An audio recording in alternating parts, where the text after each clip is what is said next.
Our next speaker is Mr. Jack Kantola. He has been a Toastmaster for almost 50 years.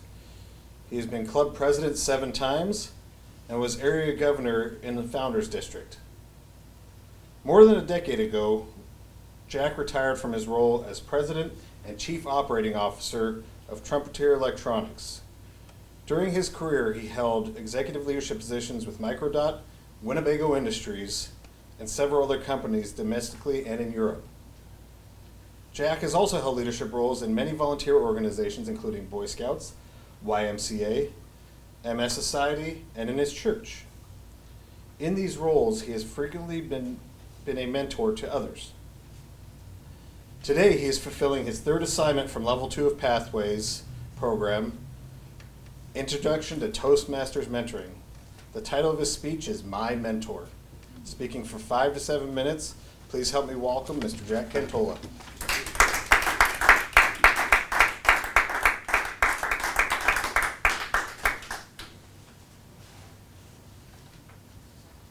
Back in 1967, when I graduated from the University of Minnesota with a BSBA, Honeywell promoted me to the position of engineering administrator in their development and evaluation lab of their space flight systems division.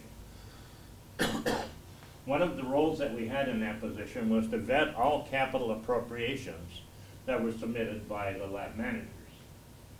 Shortly after I started, Jim, my lead administrator, invited me to go to a meeting with Norm Wolf. Norm's role was to vet the capital appropriation request for the entire division. Excuse me. I went up to his office, and I didn't know what to expect. But we walked in there, and the meeting turned out to be 30 minutes of Norm berating our ability to write capital appropriation requests, filled with plenty of expletives. He thought we were just an absolute bunch of idiots that couldn't write a capital appropriation request that was set in front of us. Needless to say, I walked out of that meeting with my tail between my legs. Mr. Toastmaster, most wanted guest and fellow Toastmasters. After we got back down to our work area, I pondered what had happened, and then I suggested to Jim that I start working on answers to the 30 questions that he gave us. And we walked away with this huge list. And Jim said, give it 30 minutes. Then call Norm and ask for clarification to the questions. So I did as Jim said, and called Norm. We whittled that list down to about 4 or 5 relevant questions. You know, what the heck just happened? And so I realized that what had happened is that Jim knew how to deal with Norm Wolf in the capital appropriation request process. But as I pondered this, it occurred to me that this was an approach that I would prefer to take.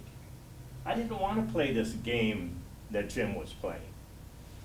So when the next time that an appropriation request hit my desk, before completing it and doing anything with it, I called Norm Wolf up and said, hey, you got a minute? I made Norm my mentor. So he said, sure, come on up. And I went up and had a discussion with him. That discussion led to a relationship that led to a friendship. And these instructions to me started out by saying, remember, Jack, the capital appropriation requests that you receive are written by 4.0 prima donna engineers whose definition of appropriate justification for capital expenditures was, I need it because I said I need it. And he was pretty much right in terms of the way they arrived at my desk. The next thing he told me was, you know, those folks across town that have to approve these requests have very little idea of what's happening on the ground in the Space Flight Systems Division. They don't know what's going on, so you have to educate them.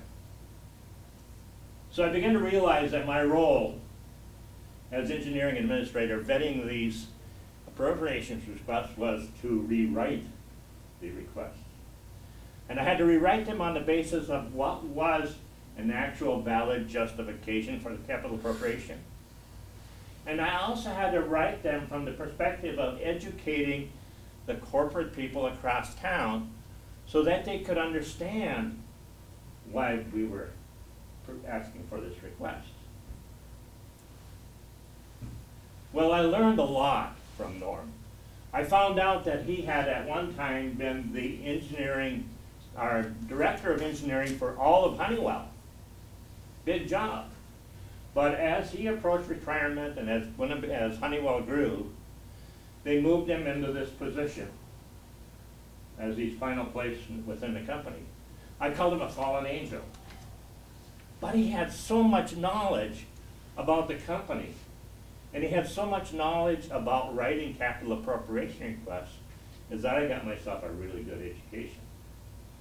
My goal became to getting an appropriation request through Norm Wolf without him kicking it back to me. After a while, a little long time, I finally achieved that when he signed a $50,000 capital appropriation request with no questions for me, sent it across town. Now you have to remember this was 1968. $50,000 could have bought you 2 houses in Minneapolis. So it was a big expenditure. But I also learned an awful lot during that process. The biggest thing I learned was you don't have to, you can ask for somebody to be your mentor. You don't have to wait for a mentor to be assigned to you. The second thing is I learned an awful lot about writing capital appropriation requests. And guess what? I learned to be very good at writing appropriation requests. And that served me very well throughout my career. I also learned an awful lot about the products and services of the Space Flight Systems Division. Because I found that as I wrote these capital appropriation requests, I had to learn about them. So I would go to the Blue Sky research. We were the guys that were making it ready for production in the Development Evaluation Lab. And I learned about the ring laser gyro and the electrostatic gyro, both products that are in use today in flight control systems. I learned an awful lot through the process. But I also learned that, as I said, you don't have to wait for a mentor to be assigned to you. Go on and find one. You know, we assign mentors in Toastmasters, and I would encourage you to use those mentors. But if there are other things that you'd like to learn, go ahead and ask somebody to be your mentor. Now, I didn't ask Norm to be my mentor. He might not even have known what that meant. But he was, because I asked him how to write capital appropriation requests. And it was a request that he happily fulfilled. So I encourage you, whether it's in Toastmasters or whether it's in your own personal life or whether it's in your career, seek out mentors. Use them to become more than you are, Mr. Toastmaster.